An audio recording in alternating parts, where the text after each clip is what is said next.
Hi, welcome to More Christ. Today I'm joined by Dr. Bernardo Kastrup. Bernardo is Executive Director of Essentia Foundation. His work has been leading the modern renaissance of metaphysical idealism, really the notion that reality is essentially mental. He has a PhD in philosophy, focusing on areas like ontology, philosophy of mind, and another PhD actually in computer engineering, reconfigurable computing, artificial intelligence, and such things. So, as a scientist, Bernardo has worked for the European Organization for Nuclear Research, CERN, and the Philips Research Laboratories, where the Casimir effect of quantum field theory was discovered. Formulated in detail in many academic papers and books, his ideas have then been featured in the Scientific American, the Institute of Arts and Ideas, the blog of the American Philosophical Association, and Big Think, amongst others. So, just to begin, then, Bernardo, what first prompted your interest in the mind, even the cosmos, and some of those central concerns that we now see in your work? I think I was born interested in these things since I was a kid. I asked myself these questions, about identity, existence. And there was this phase of my life, I was around 12, that I started realizing that I was me. I was not the world that I saw around me, and how weird that whole thing was, that I wasn't the world. And then in university, it's sort of these questions went to the background. My first education is computer science, and only the years later, I was still in my 20s, but I was working with AI. And of course, the question arises, if you can build a machine that is intelligent, what are you missing to make it also conscious? Mm-hmm. And that's what got me to more formally address these questions and eventually come up with some answers that are satisfying, at least to me. Amazing. And can you tell me a bit about the kind of story and how it formed that you developed a greater love for the kind of traditional spiritual riches and things that you've written about in books like More Than Allegory? I think religion and spiritual approaches to reality have gotten a very bad press since the European Enlightenment. That is so because of essentially political reasons.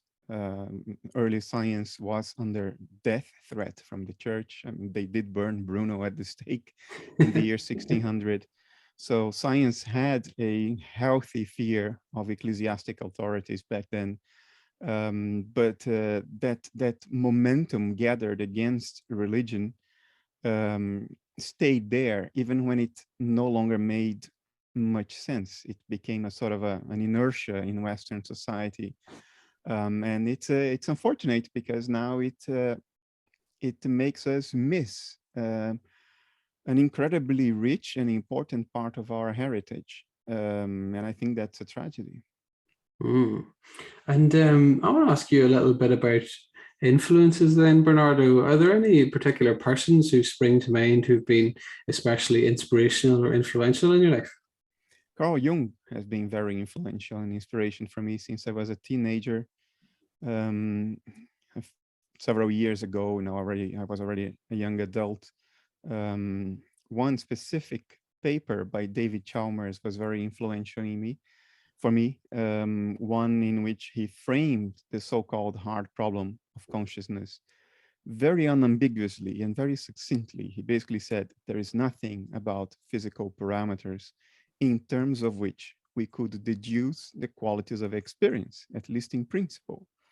And that landed like a bomb when I was thinking about, the relationship between AI and artificial consciousness. When I read that, I realized that that's the reason why all my efforts led nowhere. I mean, whatever I changed about structure and function in a computer, I had no less or more reason to think that experience would accompany the data processing in that computer. And Dave's paper made it clear to me that these two domains, the domain of the qualities of experience and the domain of the quantities that fully characterize physical parameters, they are incommensurable. And that trying to unite them is internally contradictory, it's incoherent, and therefore we have to take several steps back regarding our assumptions about the nature of reality in order to figure out where did we take a wrong turn that has led us to an internal contradiction. And that's what I tried to do after that. Excellent. And I want to ask you a little bit more about Jung then, if I may. So you've written a wonderful book about Jung, Decoding Jung's Metaphysics, the Archetypal Semantics of an Experiential Universe. So just first of all, then, what is it about him in particular that you consider most vital, and maybe what are some of the key themes or ideas that you find most worthwhile? Well, he gave me a picture of how the mind behaves that for some reason, even from my very young 14-year-old self, made all kinds of sense. It resonated like something that is self-evidently true and that you didn't know it was because nobody said that to you until somebody comes and says it and you go like, of course, that's absolutely true. And some of the key ideas for me in Jung's work were the idea of the archetypes, the notion that minds tend to behave according to certain natural templates of behavior, that the behavior of mind is not random or always entirely original. It's not arbitrary. It follows, you could call it instinctive patterns that are universal and that unite us all. We all express those universal archetypes in different ways in our own peculiar fashion, but the archetypes are universal and transpersonal. And also the notion of a collective, so-called unconscious. It's not unconscious according to the modern understanding of the word. It should be called the collective unmetaconscious. That would be more correctly stated. But this idea that there is a very deep layer of our own minds, which we share with everybody else, perhaps all living beings, that a very, very deep level, we are actually one. We are not completely separate from one another. It seems that we are separate because at this metacognitive level of our daily, normal state of consciousness, which is focused on immediate, threats from the environment and how you have to react to environmental challenges, where the attention is focused and where meta consciousness or metacognition is focused. That's a very tiny, tiny bit of mind. Mind goes much deeper than that and much wider than that. So wide that if you go deep enough, there is no distinction between you and me. Mm. And what then did you hope to add to the conversation with your book on top of things that have been written about Jung since he was about then? Well, clarity and hopefully correct some very clear misrepresentations of Jung's ideas. People still sell the idea, famous Jungians still sell this idea that the collective unconsciousness of Jung means our genetic inheritance. That's complete nonsense. That contradicts a bunch of things Jung said about the collective unconscious, like the notion that even matter itself, the inanimate universe, that too is founded on the collective unconscious. He said that explicitly more than once. So this talk that the collective unconscious is just our genetic inheritance is absolutely nonsense for anyone who just took the time to read what Jung had to say about these things. That was one motivation. And the other one was, well, there were many, but these are the two important ones. The second one was an effort I made to clarify that what Jung meant by the unconscious is not what we would mean by something that lacks consciousness today. Today, when we say consciousness, philosophers usually mean phenomenal consciousness, raw experience. If there is something it is like to be you, then you are conscious. You don't need to have higher level mental functions to be conscious. You don't need to be self-aware, self-reflective, metacognitive. None of that is needed. So long as you have raw experience, you are conscious. And when Jung talked about the unconscious, what he meant to negate was not phenomenal consciousness. He meant to negate higher level mental functions associated with consciousness, like self-awareness or explicit cognitive associations between different mental contents, the ability to not only experience, but to be able to report on your experiences to your therapist. Because there are many things we experience, but we don't know that we experience them because we lack this meta consciousness, the ability to not only experience something, but to know that we are experiencing that thing.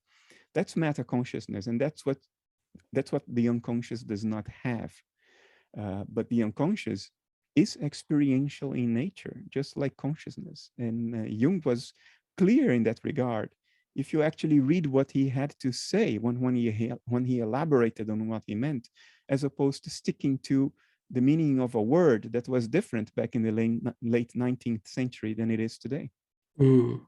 Excellent, thank you, Bernardo. And so I'd love to look some more at your specific written works and things you've touched upon over the years. So I'll focus my questions mainly around why materialism is baloney, how true skeptics know there's no death and fathom answers to life, the universe, and everything. And then we can sort of delve into the themes that you've built upon over the years since that book. So you began that book by laying out kind of action, what has become against what's become the dominant worldview, which is namely materialism. Can you describe what that means in this kind of double senses? You seem to make a reasonable link, I think, between the philosophy of materialism and then the more egotistical consumerist materialism that many of us are familiar with. Okay, so one is metaphysical materialism. It's a metaphysical position. It states that what the world, the universe, is really made of is of a substance that is outside and independent of mentation, of experience. And we colloquially call that substance matter or physicality or physical entities. So that's metaphysical materialism, that what really exists is not our minds. Our minds are a byproduct, a side effect, an epiphenomenon of certain physical arrangements in the form of metabolizing brains. What really exists is something that is not mental, and that's matter. So that's metaphysical materialism. And then there is, of course, ethical materialism, which is the notion that what is worth in life is the accumulation of material stuff. Now, strictly speaking, these are completely different and independent positions. You can be a metaphysical materialist without being an ethical materialist, and the other way around. But in practice, of course, if your metaphysical outlook on life is that the only thing that really exists is this matter stuff that is outside mind, and mind is something that comes and goes and passes, and all of your insights, everything you learned at great cost from all the suffering you went through in your life, all of that will be lost the moment you die, because that's mental stuff, and mental stuff disappears the moment matter disorganizes and no longer creates that mental stuff. So if you are an adherent to metaphysical materialism, then of course, the only conceivable purpose for life is to accumulate material things, because these are the only things that really exist. To accumulate love and insight and learning and maturity and compassion, you're going to lose all of that, guaranteed, the moment you die. If that's what you believe, then of course, the only game in town is to accumulate material things. Moreover, you're not going to be around in 100 years. So who cares if you just, exploit the planet to the point that future generations will not be able to have a decent life, if they exist at all? Who cares? You're not going to be around. Your mind will be gone. You might as well plunder it while you can. Excellent, thanks, Bernardo. The only other one of the other main alternatives that I suppose from within their perspective that they might suggest would be to immortalize themselves through, say, institutions or something, which seems to be what Ernest Becker critiques in his idea of the kind of denial of death, that they're so afraid to die that then attach themselves to these institutions. Would you have anything to say to that kind of approach? That's a well-known psychological phenomenon. Look, throughout human history, 99% of it, we derived meaning from transcendence. We derive meaning from the notion that, before we were born and after we die, there is something that is not immediately apprehensible in this mode of consciousness that we call life. And that transcendent space is where meaning is rooted. Whatever we do here has as ultimate purpose or significance to bring something back to transcendent space or something like this. So that has been the notion throughout the vast majority of human history. But after the European Enlightenment, and especially in the mid to late 19th century, when Nietzsche declared the death of God, which was not something he wanted, but he observed that that's where culture was going. And of course, he was right.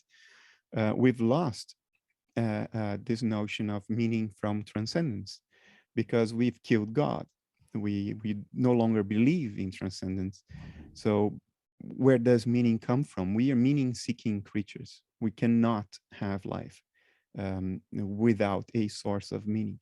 And psychology has discovered and documented very well this phenomenon called fluid compensation, which is when you lose one source of meaning, your psychology will automatically compensate for it by investing something else with meaning, or finding another source of meaning. And many of these sources are known. One you mentioned, if you participate in something bigger than you, which will survive your existence, will be here after you are no longer around, then you derive meaning from that, like participating in the cosmological project of Western science. What you contribute to that will survive you. That's one source of meaning compensation or fluid compensation. There are others. Closure is a big one. Even if this whole thing is a meaningless, cruel, meaningless game, at least if we understand it and understand that it is so, we get one up on it. We derive meaning from closure. At the end, we're going to die and it will all be for nothing anyway. That's what we think. But at least we understood it. And that gives us a sense of, fluidly compensated meaning. Having a very highly positive opinion about oneself, self-affirmation, is another source of meaning that we sort of manufacture when psychologically, when we lose the only true source of meaning, of course, which is transcendence. But when we lost that, when the intellectual elites in the West lost that, they had to fluid compensate. And we see that happening still today. Fluid compensation has been the psychological drive behind the neo-atheism movement at the turn of the century, when we had people who derived meaning from putting themselves up as the tough people who acknowledge the tough facts of reality, and putting everybody else down, like all the religious people. They're idiots. They they are not worth it. They are clowns. And you see that very much. Richard Dawkins is a prime example of that. That's meaning compensation in action. It's someone who believes that, well, this is all for nothing anyway, but at least I am the one tough enough to face the bleak facts. And those other gullible, wish-fulfilling people, they are entertaining their little fairy tales to feel better about life. It's the psychology, that's how it works. Yeah, and it seems to be that Dr. Bill Kavanagh has an interesting sort of thesis that this scales, as it were, societally, and that we organize our societies around what he calls the kind of migration of the holy, whereby, as you say, from the Middle Ages, say, to now, the holy is migrated, or transcendence kind of migrated to the market and to the state, and we tend to imbue those with these transcendent kind of this transcendent significance, even though we kind of make it imminent, I suppose Charles says at the same time. So I want to move on next, if I may, Bernardo, to the relationship between the mind and the body, which I think you make really clear, and many of us, I think, take for granted, but I think as you show, we've got a kind of upside down in many ways. So I just want to ask, can you describe perhaps your idealist understanding and how that contrasts with the dominant materialist sort of paradigm, and how in some ways that actually subverts the kind of common idea that it's as if materialism is actually somewhat more earthly and reality is just there, whereas I think you show that it's a decidedly more complex picture than that. Yeah, it's precisely the opposite. Materialism is really far out. Okay, under materialism, the mind is generated by the brain. If the brain loses its structural or dynamical integrity, then the mind disappears, because the mind is generated by the brain, just like light is generated by a light bulb. If the light bulb burns, there is no light. And what really is out there is not something that you can even visualize. It's something that is exhaustively describable through quantities, numbers, like kilograms, hertz, and all the other physical quantities, spin, charge, momentum, geometrical relationships, angles, distances, and so on and so forth. But you can't visualize that because it has no qualities. It doesn't have a color. It doesn't have a flavor. It doesn't have texture. It's purely abstract. It's something describable through a mathematical equation, but you cannot visualize it beyond that. And qualities are supposed then to be generated by our brain inside our skull.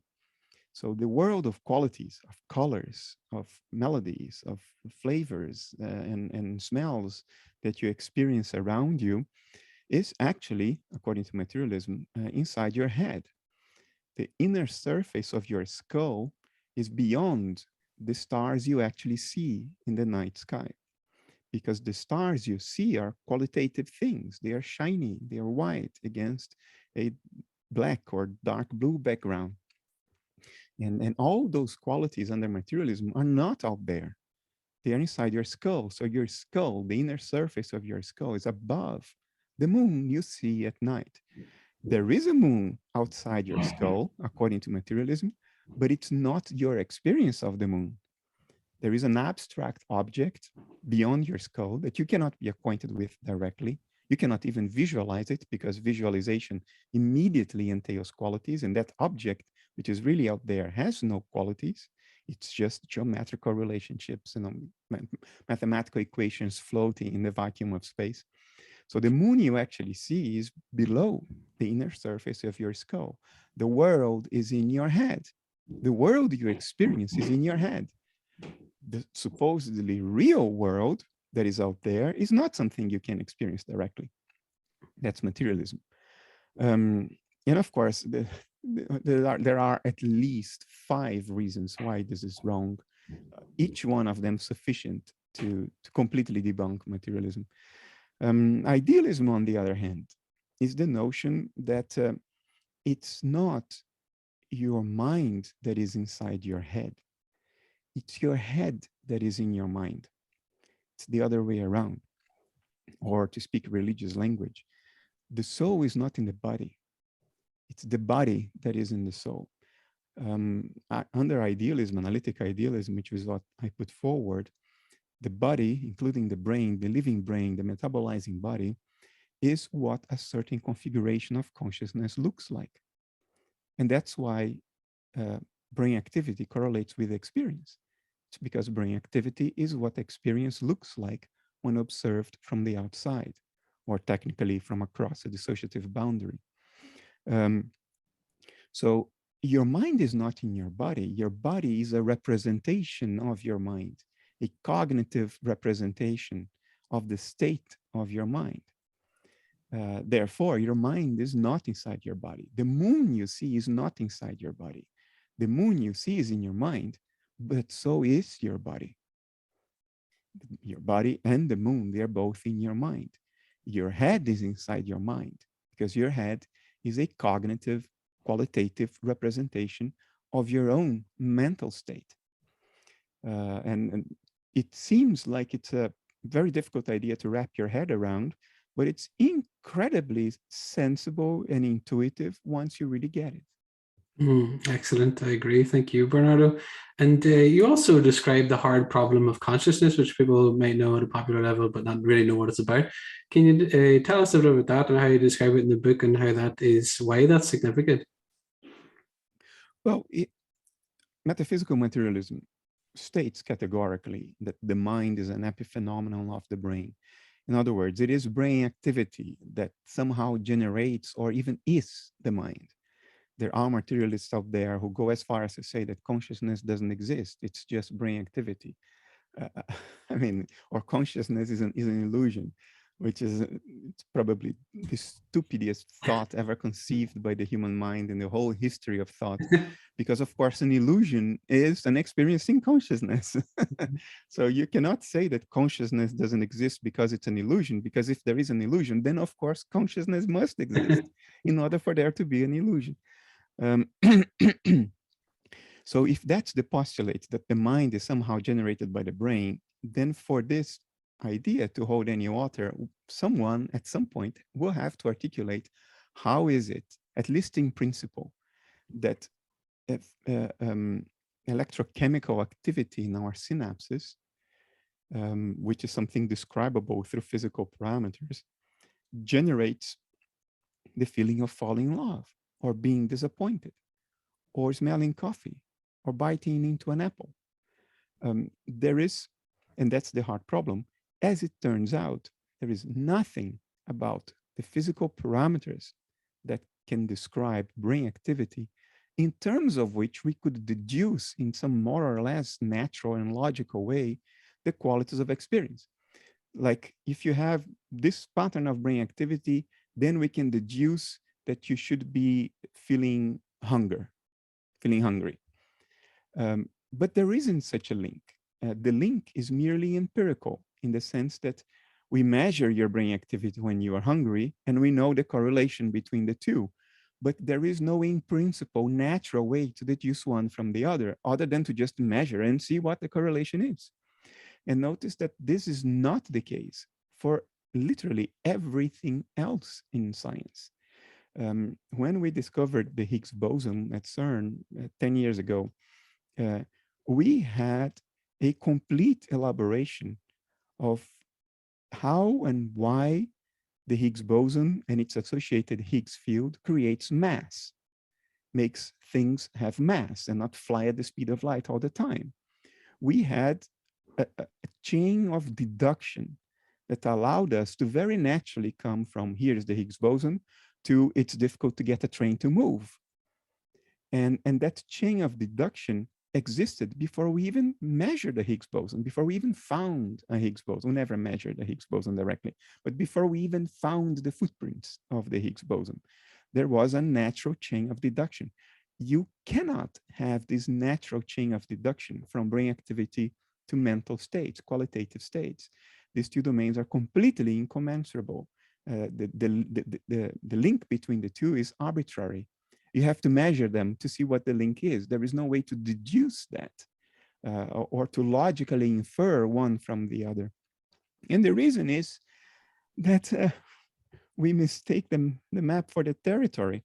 These numbers that characterize physical entities, they are descriptions of the world of qualities we see around us. And at some point, and that's a very weird thing in the history of Western thought, at some point we decided that the description of the world was the world, and that these qualities we see around us somehow were a product of the description. It's like you look at the world and you draw a map of it. The map is a description of the world. And then weirdly, you say, the map is the actual world. And somehow the map generates the world. And then we try to pull the world out of the map and we fail. And then we call it a problem, the hard problem of consciousness. And we promise ourselves that in version 2 or 3 or 100 of the map, we will be able to pull the territory out of the map. It's a matter of making a better map. And then you will be able to pull the territory out of it. And of course, this is ludicrously stupid. And unfortunately, it is this stupidity at the foundation of Western metaphysical thought still today. Thank you for that, Bernardo. And I think there you kind of communicated a gift that I think you have to explain these difficult concepts using wonderful metaphors and analogies, and that comes across in your written work too. So you use one of the whirlpool, which I found very helpful in that early book. Can you tell us a bit about that? And again, how that shows how our individual minds relate to the unconscious and how that suggests that we are actually related, as you described. Yeah, okay. So let me start with the actual problem that motivated that. There are mainly three metaphysical alternatives today that are discussed. One is materialism, and that is particular organizations of matter somehow generate mind or experience or consciousness. The other is panpsychism. Matter doesn't generate consciousness. Matter really exists. It has standalone existence, and consciousness is one of its properties. Like matter has mass, has charge, electric charge, has angular momentum or spin. Oh, and it has experiential states or consciousness. And the problem with that one is how do you get from the little consciousnesses of all the subatomic particles that constitute your brain to your unitary conscious inner life? You don't have gazillions of little conscious inner lives, each one corresponding to an elementary particle in your brain. You are you. So the problem of going from all these little separate subjectivities to your unitary inner life is called the combination problem. And it is as hard as the hard problem of consciousness. In other words, it's incoherent. It's not a problem. It's an internal contradiction of a wrong line of thinking. You cannot articulate coherently any way in which fundamentally separate fields of experience could combine to form a unitary higher level field of experience. It's incoherent to even try to do that. Which leaves us with the third alternative, which is instead of matter generating consciousness or the consciousnesses of little bits of matter combining to form higher level consciousnesses, we start with the whole. We say the universe is one consciousness. That's the way we have to avoid the problem of the other two approaches, which are incoherent. They are not problems, they are insoluble. So to avoid that, we say, let's start from the whole. Let's start from a holistic approach. The universe is one mind, and matter is what the mental activity of that one mind looks like from a certain perspective, a dissociative perspective. That's the technical part of it.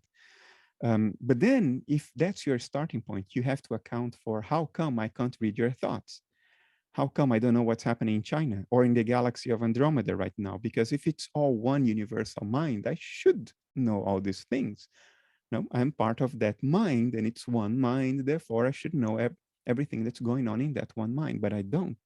So what's happening? That is what is called the decomposition problem. How do you account for separate minds if you start from one universal mind? And the way we can account for that technically is dissociation, but the metaphor is the metaphor of whirlpools in a river. If there is a whirlpool in a river, you can point at it and you can say, there, that's a whirlpool. You can trace the boundaries of the whirlpool. You know exactly where the whirlpool ends, which part of the river is no longer part of the whirlpool. But notice that although you can identify it as an individual entity with clearly demarcated boundaries, there is nothing to the whirlpool but the river. You can't go and lift the whirlpool out of the river. The whirlpool is just the river. It's a pattern of behavior, a pattern of movement of the river. There is nothing to it but the river. Other metaphors are, there is nothing to a guitar string that plays a note other than the guitar string itself. There's nothing to a dance, a choreography, but the dancer. When the dancer moves, you get the dance. But there's nothing to the dance but the dancer. In the same way, there is nothing to the whirlpool but the river. The whirlpool is a dance of the river.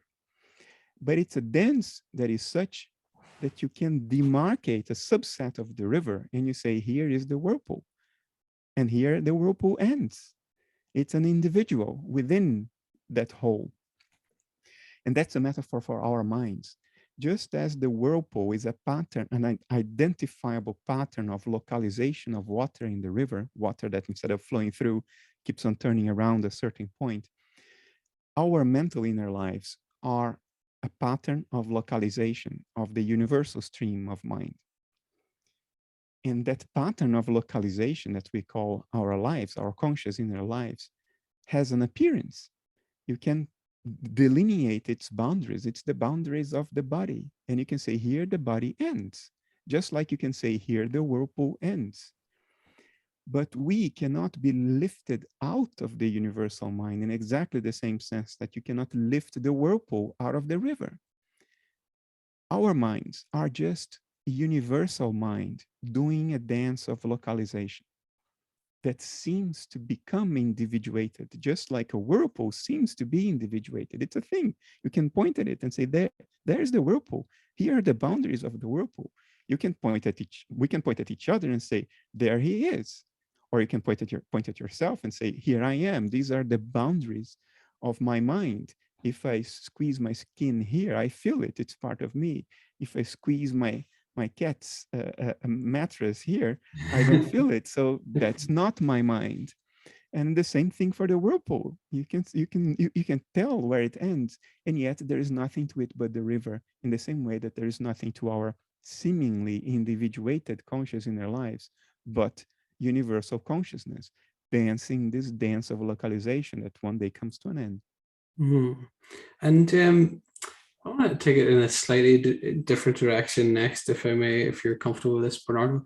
So I just want to ask you, so from an Orthodox Christian perspective, I find much in your work that I agree with, and a lot more helpful and closer to our hearts than and minds than the kind of dominant materialism and how that's sort of manifested. And you used kind of more traditional terms at times, drawing from Sanatan Dharma, referring to Brahman and Maya and things like that. I'm just wondering, what you describe as mind, we might understand as God from within a theistic sort of context. Are there any kind of theistic, panentheistic, or other terms like that that you think are closest to what you're describing, or do you not like to bracket in those terms? And maybe would that just close people off to your ideas, or what would be the motivation there? Well, it's not really closing people off. It's just that it's a matter of being unambiguous. There probably are 7.5 billion definitions of God out there. So if I use the word, I don't know what people will be understanding me to be saying, and it's probably not what I'm trying to say. Mm-hmm. So I try to avoid that. So I try to use more, slightly more precise terms. But I don't have anything against the obvious association between what I'm calling universal consciousness and the image of a divinity. That you go from A to B in a very natural way here, and it's very self-evident. And if you go into scripture, there are hints all over the place. When the Paraclete, the Holy Spirit descended to every man, woman, and child with a pure heart, that's in a sense telling us that we are all whirlpools of the same river, because the Holy Spirit is God and is Jesus. Um, or when John says this or talks about Jesus and God as the Logos. Logos is a Greek word that we translate it as word, but it also means thought, mental processes. So to call Jesus and therefore God the Logos, you are saying that God is a mental entity, which is in a sense exactly what analytic idealism puts forward. There is more. I mean, we can get into the details, but the first book of the Bible is an amazingly specific and accurate description of the birth of metacognition in the human mind, when we not only experienced nakedness, but we then knew that we were naked. That's metacognition. And you get that when you take a bite from the fruit of the tree of knowledge. I mean, how could it be more clear? So, but anyway, I'll leave it at that. No, I'm into that. So thank you, Bernardo. And I also want to ask you, so throughout your work, you note the close relationship between the brain and the mind, as you're hinting at, but you're quite vigilant to avoid collapsing one into the other and making the kind of crude causal inference that many people make, that it just comes from the brain. Can you describe that a bit more and why that is so important? We tend to think in dualistic terms, and materialists especially. They really have a dualist way of thinking. That's what I've noticed over the years. So when I say that it's all mind, I usually get the following attempt at a rebuttal. People say, well, if I stick your arm with a needle, you feel pain. If you drink a glass of wine, something changes in your mind. So obviously, the causal chain goes from material processes to mental processes. Ergo, mental processes are caused by material processes. That's an entirely dualistic way of thinking, because if you heard what I'm saying is that everything is actually mental. And what we call matter are what certain mental processes look like from a given perspective. So there is no needle. The needle is what a transpersonal mental process out there looks like when you observe it. So that the needle causes pain only means that there is one mental process outside of you that is impinging on your internal mental processes. And that different mental processes impinge causally on one another is trivial. Your thoughts impinge on your emotions impinge on your thoughts. You can feel very bad emotions because you had certain thoughts. And the other way around, you think happy thoughts, you feel better. So mental processes causally affect one another all the time. It's trivial. Its nature is a given. We know that that happens. So when a needle sticks you in the arm, that's a transpersonal mental process having a causal effect on your personal mental processes. When you drink a glass of wine, that glass of wine is what a transpersonal mental process looks like. And once you ingest it, you're bringing the causal influence of that mental process into your own whirlpool. And that will have an effect on the inner dynamics of the whirlpool. So that's what you have to remember, that for an idealist, matter does not have standalone existence. Matter is an image, an appearance. It's what underlying mental processes look like. And therefore, if a surgeon takes a scalpel to your brain, something very dramatic will happen inside you, because that scalpel is what a certain mental process looks like. And if you take it into your whirlpool, it may even disrupt the whirlpool so much that it will dissolve the whirlpool. You think of it as a big ripple coming down the river, and then it impinges on a whirlpool and dissolves the whirlpool. Yeah, that can happen, sure. And you also, if I recall correctly, talk about how the brain works as a knot of the mind. Can you describe that a little bit and how that sort of plays out? These are different metaphors for the same thing. And I understand you that you're not taking me down the road of saying these same things in technical, unambiguous, precise terms, because it's probably not going to be accessible for a whole bunch of people. So I understand that. So the knot metaphor is an alternative to the whirlpool metaphor. Think of the original mental processes in this universal mind, the mind that underlies our nature, this instinctive mind.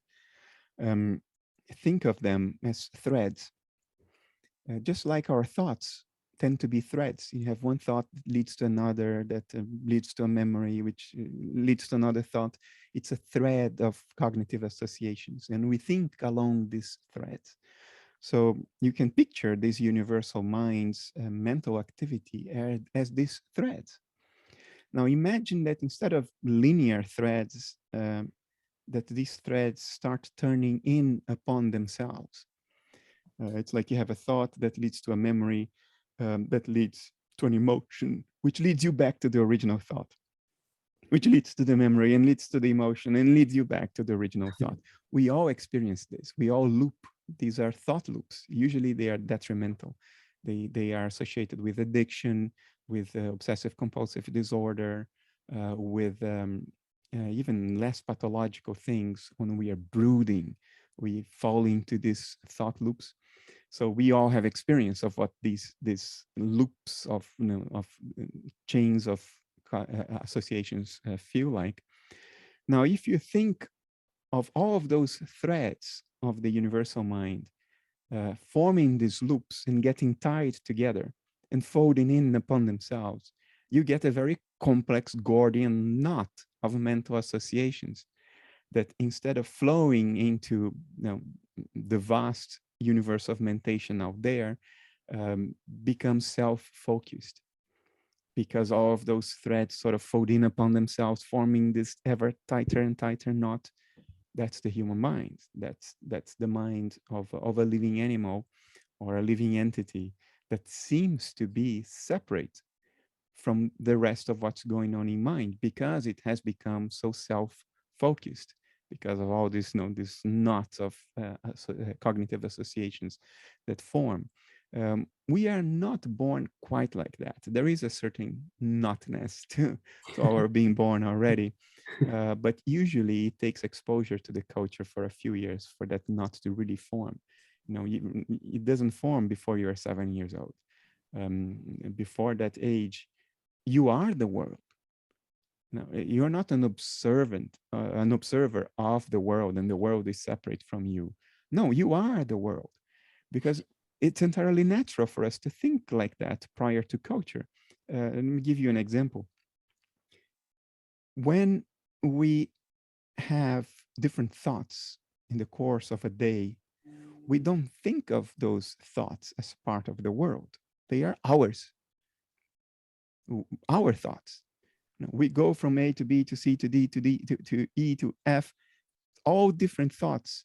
We sort of traverse an avenue of thoughts, but we consider those ours. They're not out there, they are my thoughts. But if I'm walking down a street and I see the houses and the trees pass by, those houses and those trees are also my mental experiences. I am having the experience of walking down the street, and these houses and trees and cars pass by, but I don't see them as mine. I don't see them as me. I see them as out there. So why the distinction? You could also say, well, I traverse my thoughts just as I traverse the street. Or alternatively, if the thoughts are part of me, so is the street. But we make this distinction. In one case, it's us. In the other case, it's not. A child doesn't do that. For the child, going down the street is them, just like going down the avenue of a certain thought process. It's all mental activity, different types, but it's all mental activity. So if it's them in one case, it's them in the other case too. It takes culture to make that split. Certain experiences are not yours. Other ones are. And the ones that are yours, we tend to put down. If a child wakes up in the middle of the night scared because the child has had a dream, we will say that incredibly damaging but sweet sounding thing. We say, don't worry, sweetheart. It was just a dream. It's like your inner life doesn't count. The only thing that counts is what culture tells you is out there, and it's not you. That's the only thing that matters. Your dreams don't matter. It's a very short step to your emotions don't matter. Your suffering doesn't matter. And at the end, you're going to die anyway, and all of your insights are going to be lost anyway. So who cares, right? And that's true, you know. So actually, I don't want to burden you or listeners with metaphor after metaphor, but I think they're fantastic and most clarifying. So I just want to ask you a little bit about mutually facing mirrors, as I think you describe, and some of the empirical support for the metaphors that you describe in the book.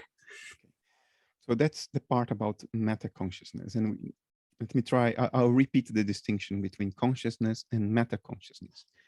Pure consciousness means that you have experience. Meta consciousness means that in addition to having experience, you know that you have experience.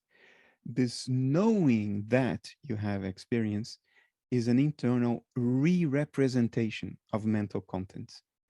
So in addition to the pain, when you report to someone, I am in pain, you re-represented that pain.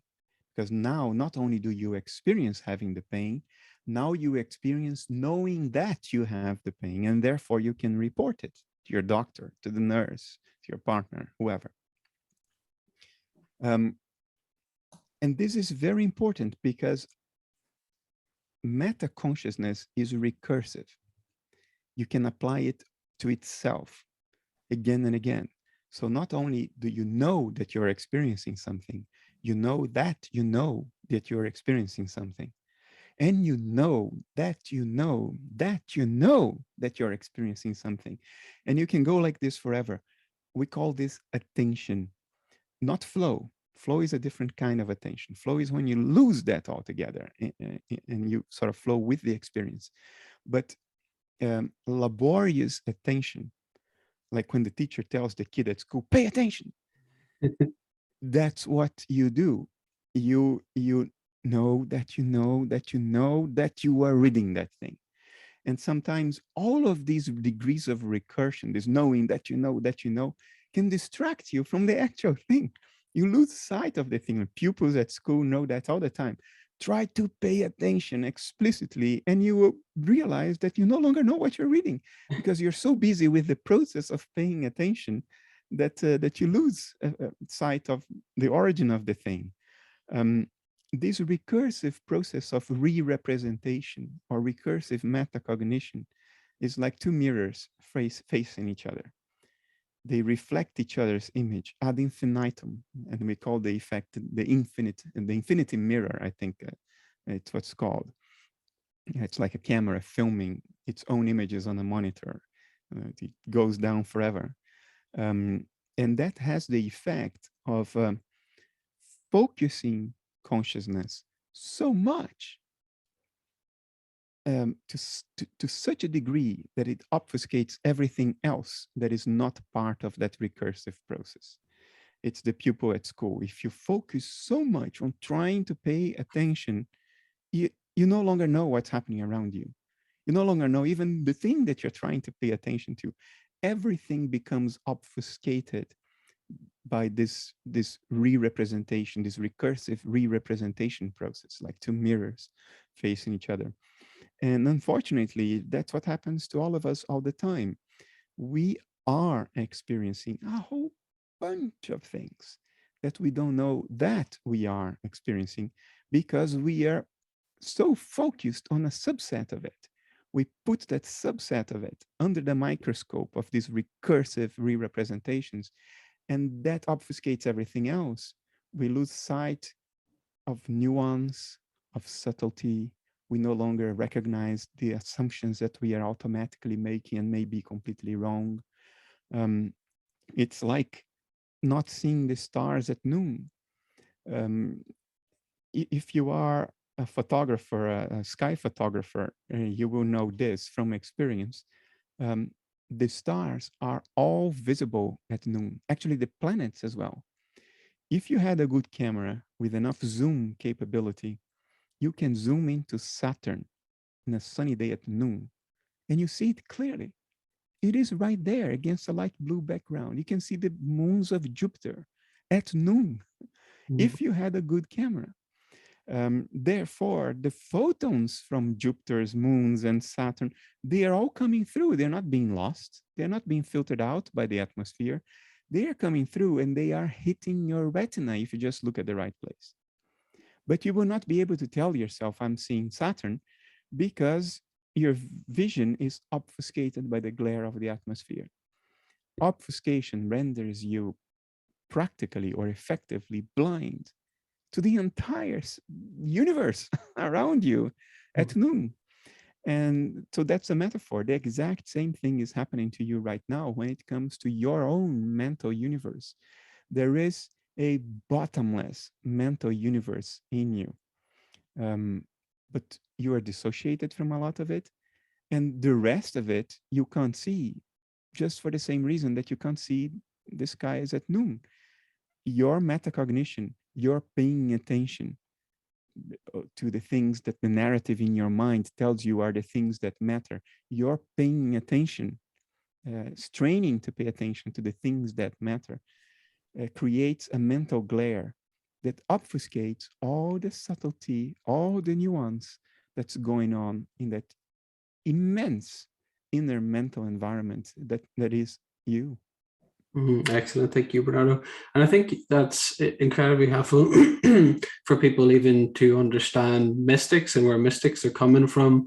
Whereas I think with the kind of strict, crude dualism we have nowadays, we think that that's just a kind of form of romanticism. It's again, it's putting down their emotions, their experiences. So it's most helpful. Thanks for that, Bernardo. And I want to ask you, make another wonderful nuanced point about truth, if I recall right, and move away from a cruder, more propositional understanding of truth that we've inherited, and how we might actually discern this collective reality alongside and intertwine with our personal realities. Can we talk a bit about truth as you understand it and how that sort of lays itself out then? Yeah. We have in the West today, it's changing, but it's still there, it's still mainstream, a particular theory of truth. And that's the correspondence theory of truth. And it goes as follows. Any statement you make, a mental statement, is true or isn't true, depending on whether there is something outside mind that corresponds to that statement. So if you say, that volcano is erupting, that's a mental statement. It's an assertion that your mind makes. That assertion will either be true or not, depending on whether that volcano outside of mind is erupting or not. That's the correspondence theory of truth. A mental content is either true or false, depending on whether it corresponds or not to a non-mental content. That's an incredibly naive view of things, because there are no such things as non-mental contents. And if they did exist, things would be effectively as if they didn't, because we cannot access anything that is not mental. The non-mental quality of that volcano is an abstraction of a materialist metaphysics, because the volcano we see, the volcano we hear, the volcano whose burns we feel, is a mental volcano. It looks like something, it feels like something. So it's not outside mind. So what we have to do is to adopt a less naive theory of truth, which is based on some form of mental consensus. A statement of your personal mind is true or not true, depending on the level of consensus around that statement. So if 10 people are next to you and you say that volcano is erupting, if those 10 people tell you, yes, we too are experiencing now an erupting volcano, then your assertion is true. If not, then your experience is still true. You may be hallucinating. You may be daydreaming, you may be hallucinating, you may be schizophrenic, and that volcano's eruption is true to you insofar as it is being experienced by you. So it is true as an experience. An experience is not nothing.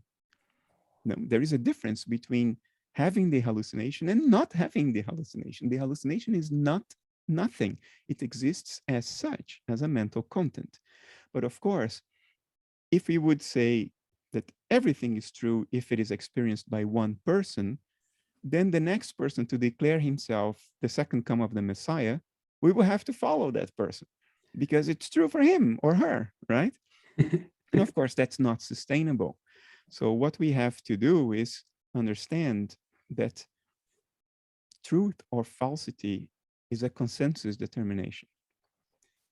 And yes, that makes things tricky, because there are such things as collective delusions induced by a certain narrative of what's going on. And some of our cherished truths may indeed be of that kind. They may not correspond to truly transpersonal mental processes in nature out there. They may be cultural artifacts, psychological artifacts. So this less naive theory of truth calls for a level of caution regarding what we consider true, that isn't the case for the very naive correspondence theory of truth. Excellent, thank you, Bernardo. I want to ask you a little bit about, you make the nuance point again. I think that there are indeed clear limits between metaphors and analogies in reality, and encourage us not to get over kind of zealous with our use of metaphors and analogies, and sort of again make them the map instead of reality. Can you describe that a wee bit and why that's important?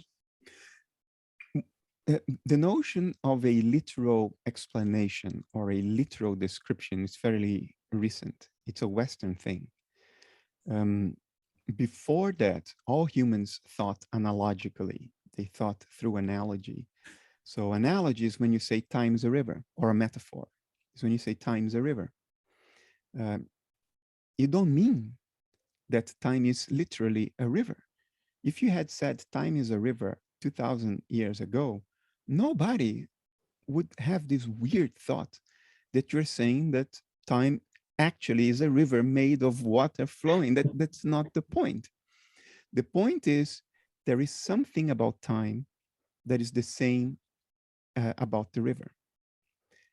And you don't say what that is. That's analogical thinking. You do not need to say what the commonality is. You leave it to the intuition of the other person. If you can see it, the other person probably can see it too. So the metaphor points at something without specifying what it is. Time is a river. What do you mean by that? Well, if I have to say it literally, I would be able to say it. Both flow. When I say time is a river, what I'm saying is time flows just as the river flows. In this particular case, I happen to have the concept that specifies the commonality, flow. But our conceptual dictionary is limited. Language is limited. Conceptual reasoning is limited. The intellect is 30,000 years old. It was born yesterday. It's a baby. Humans exist in anatomically modern form for about 200,000 years. So even within the human timeline, the intellect is a child. And our conceptual dictionary is extraordinarily limited because language evolved for us to tell the others where the tiger is hiding, tell the others where the fruit lies, that the tree lies that have the good, produces the good fruit. Language was created for banal operational purposes.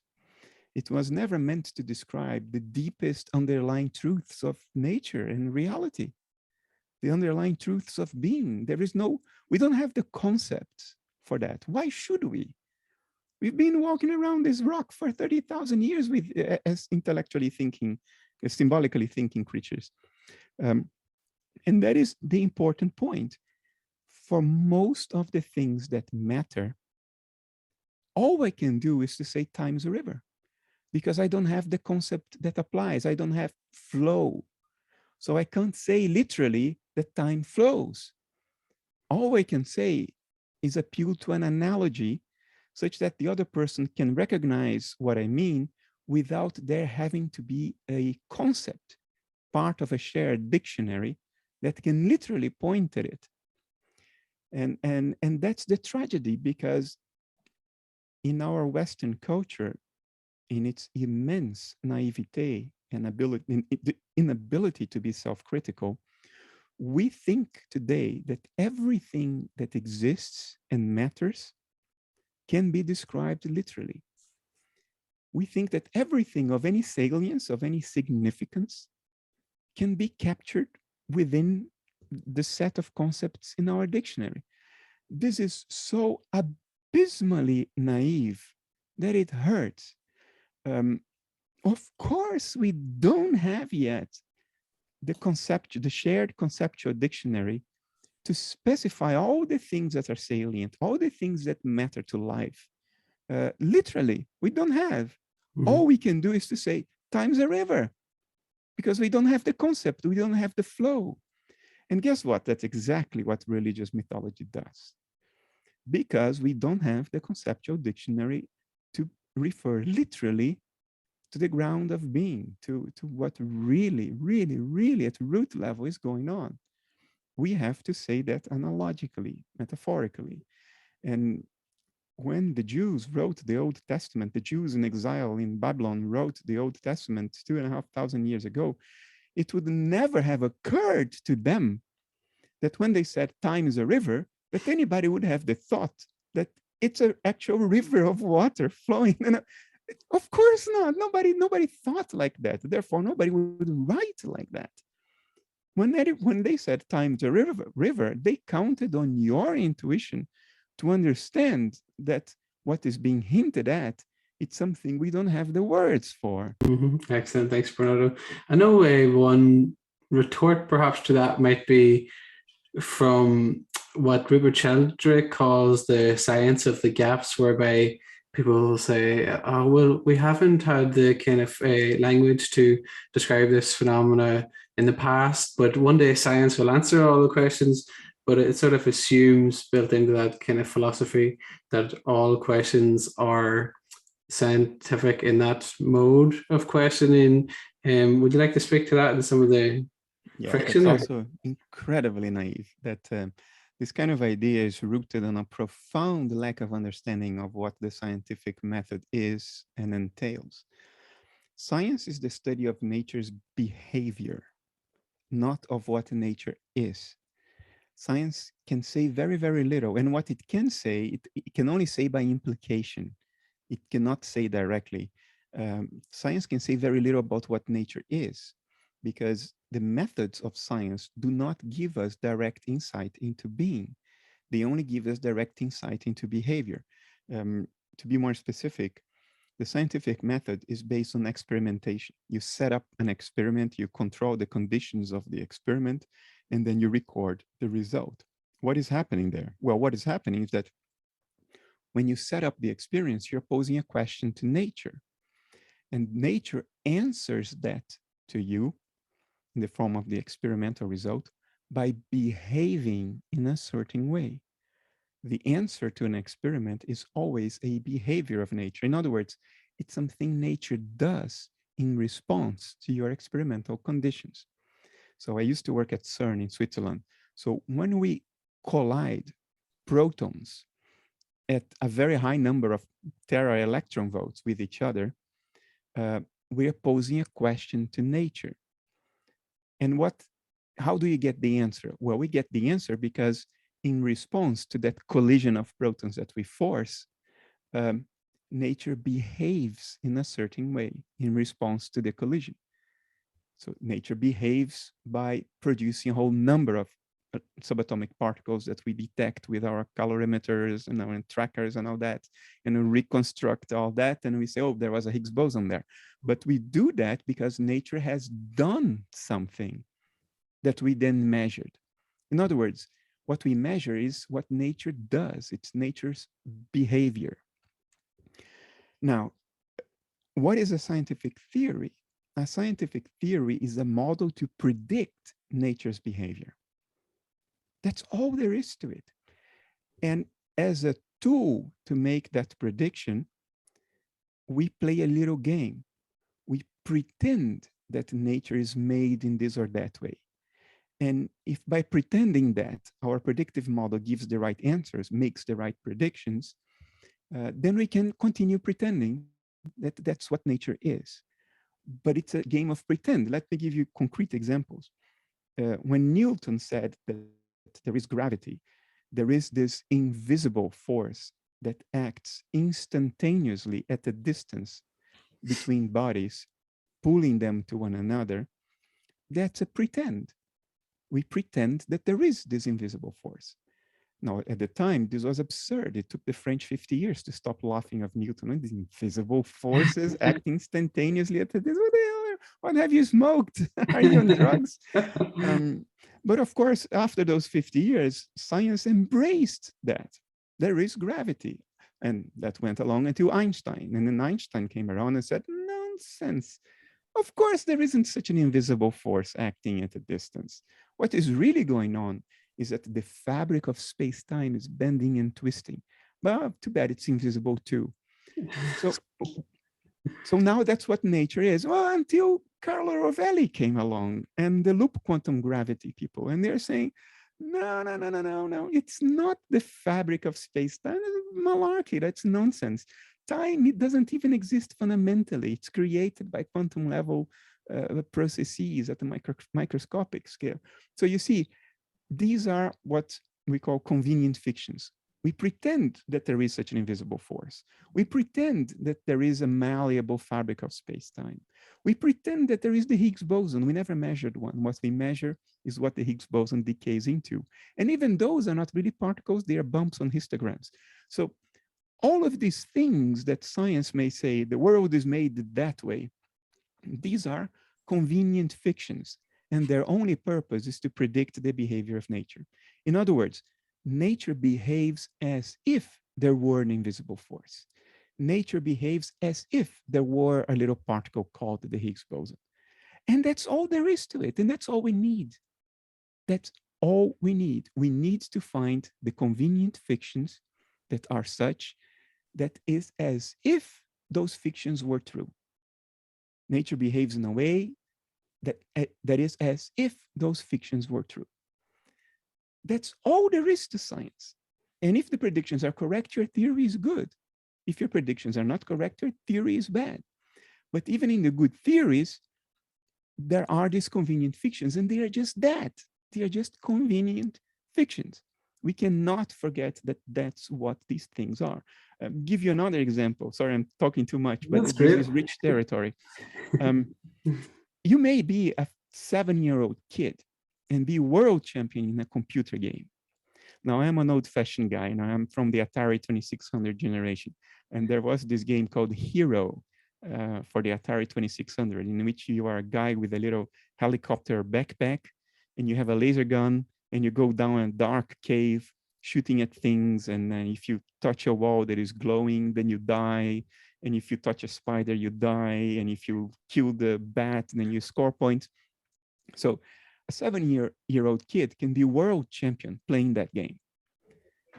Does that mean, and in other words, the kid can predict exactly what will happen in the game and react accordingly. The kid will know where to go, which wall to touch or not to touch, what to kill and what not to kill, where to be, where not to be. The kid's convenient fiction is that there is a little man with a helicopter backpack going down a dark cave inside the television. Because everything happens as if that were true. And you can win the bloody game. You can predict what the game will do and win the bloody game by adopting this convenient fiction, that there is an actual little man with an actual helicopter, a little backpack and a laser gun going down a dark cave inside your television. So everything works as if that were true. That's science.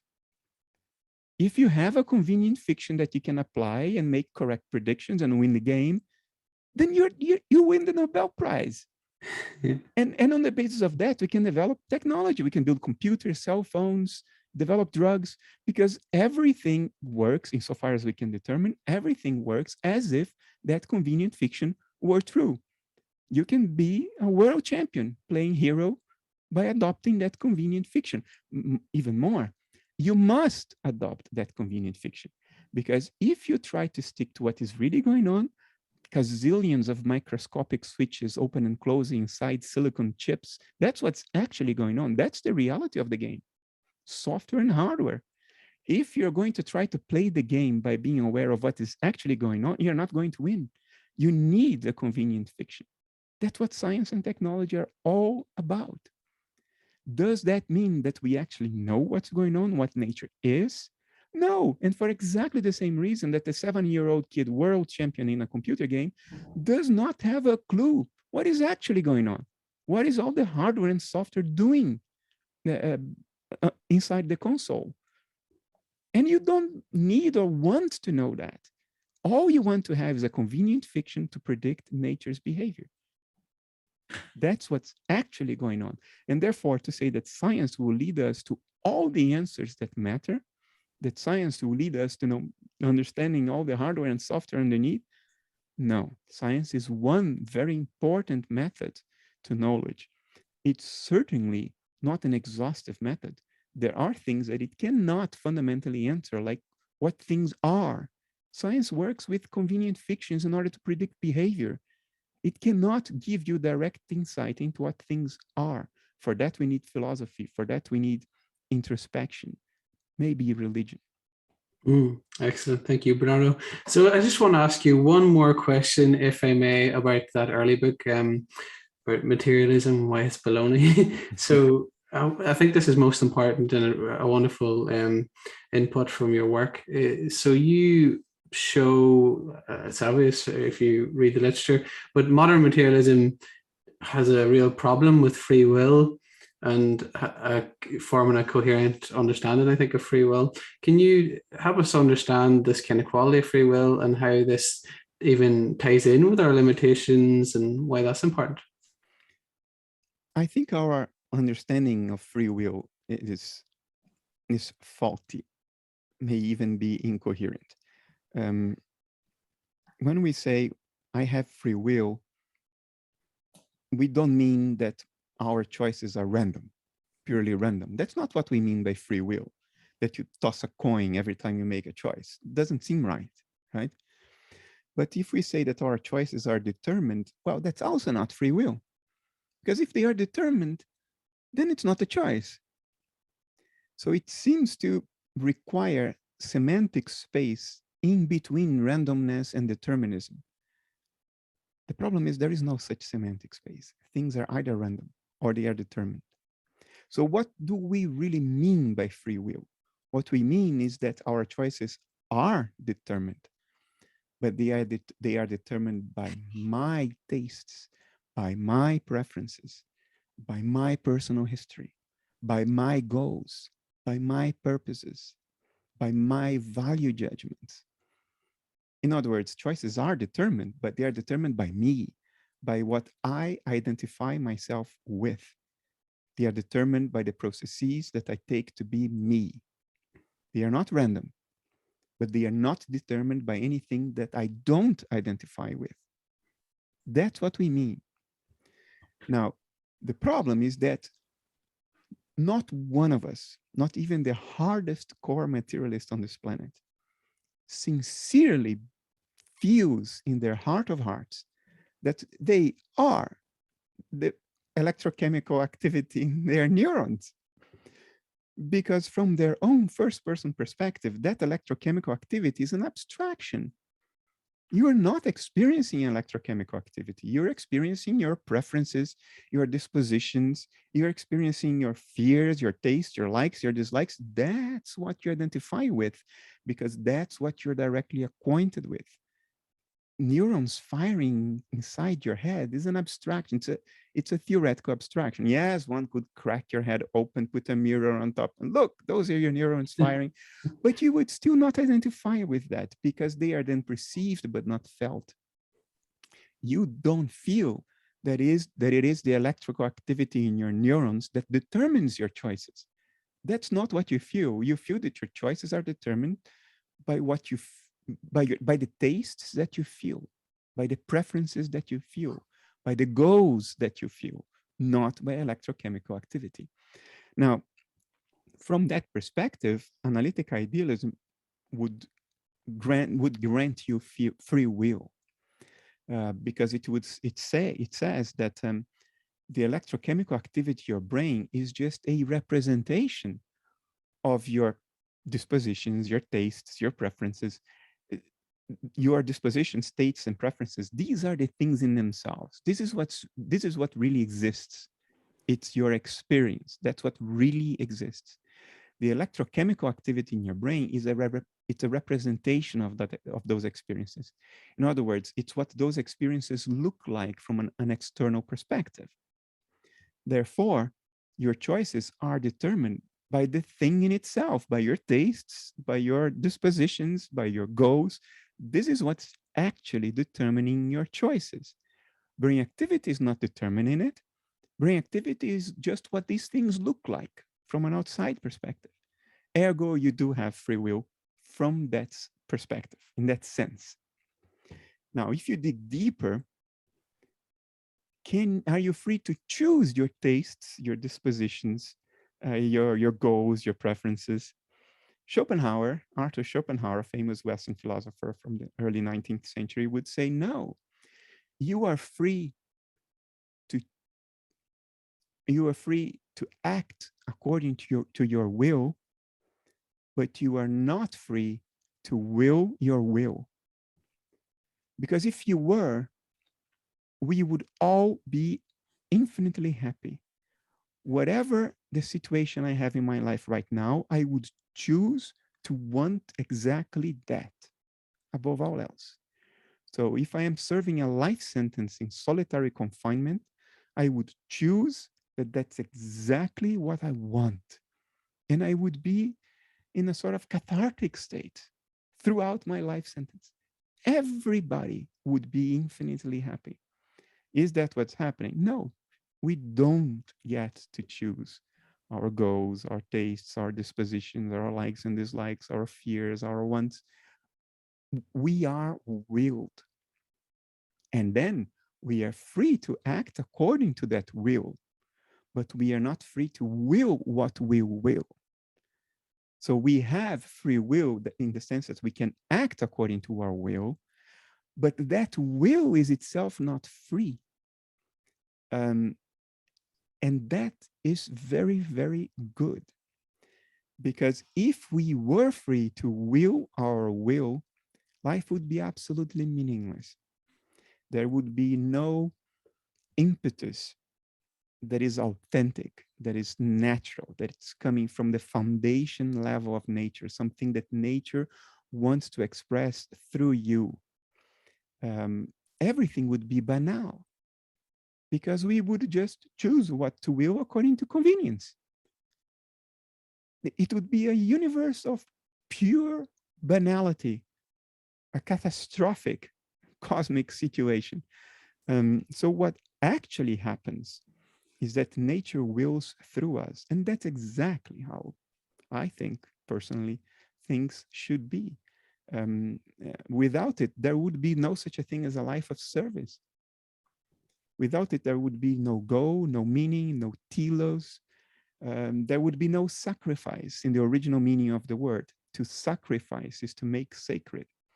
None of that would exist. There would be no such a thing as the will of God or the will of nature, which is the term I tend to use. Thanks for that, Bernardo. And yeah, we've only really just touched the surface of your wonderful work, and there's many different books that I've enjoyed that I would most highly commend to people. So if they want to take it from there, then I'd recommend read those. So just to close for today, Bernardo, and again, I most appreciate your time. It's been fantastic. So is there anything else that you're working on now at the moment, or that you still feel the passion to get involved with in the future? I am, most of my work now is as the director of Essentia Foundation, which is a nonprofit that promotes metaphysical idealism, or idealism in its many forms, the notion that reality is essentially mental, not in your mind alone, not in my mind alone, but mental in essence. It's made of transpersonal mental processes out there that look to us like what we call matter once they are observed. So that's the main line of my daily activities. In parallel, I have been gestating a new book about the Western mind. I think mainstream materialism has done such a degree of damage to the Western tradition, which precedes it by thousands of years. And materialism is a more or less modern phenomenon. Some people say, well, materialism started with Democritus. No, they don't understand what Democritus meant. Democritus didn't mean that there were these things fundamentally outside and independent of mind. That's not Democritus's idea, materialism. Modern materialism is a post-Enlightenment thing. Even the original Enlightenment members, people like Denis Diderot, one of the two authors of La Encyclopédie, one of the founding documents of the Enlightenment, he's on record saying materialism doesn't quite work, but we need it as a weapon against the church. It was some point in the 19th century that everything literally went to hell. We lost sight of the ball completely, and modern materialism was born. So it's about two centuries old, and it may be what is mainstream now, but the Western tradition is much older, goes much deeper, has a lot more depth and subtlety and nuance. And I want to write a book about that and about my personal relationship with the Western tradition and all the things we've lost. We've lost, for instance, sorry, I'm speaking too much, but just to give you an idea of what is playing in my mind right now, what I consider to be important right now. the whole understanding in the West today about well-being is based on this notion that your life is about you and my life is about me. This is ridiculous. This is horrendous. How did this happen to the Western tradition? We have always known that our lives are not about us, that life is sacrificial. Life is an endeavor of service, that it's not about us. And it's precisely because that it's meaningful. And it's precisely because of that it has depth and meaning and feels good. But now we say that, well, my life is about me. Therefore, I must be happy. That's the only possible goal in life, is that you be happy because your life's about you. But of course, nature makes it impossible. We can never be happy all the time. Happiness will always be ephemeral. It comes and goes very quickly. It escapes through our fingers. And therefore, we are all unhappy. Because we should be happy, because life is about us, but we can't be happy. Oh, it's a disaster. And then the whole industry of self-help, it's a shit show. Sorry about the word, but we've turned the depth of the Western tradition into a shit show of banality and egocentrism. It's tragic, and I feel compelled to write about that. That's what I'm doing. Fantastic. I most look forward to it, Bernardo, and I really appreciate your time today. Thank you so much, and God bless you. Thanks for having me. It's been a pleasure. I'm going there. No.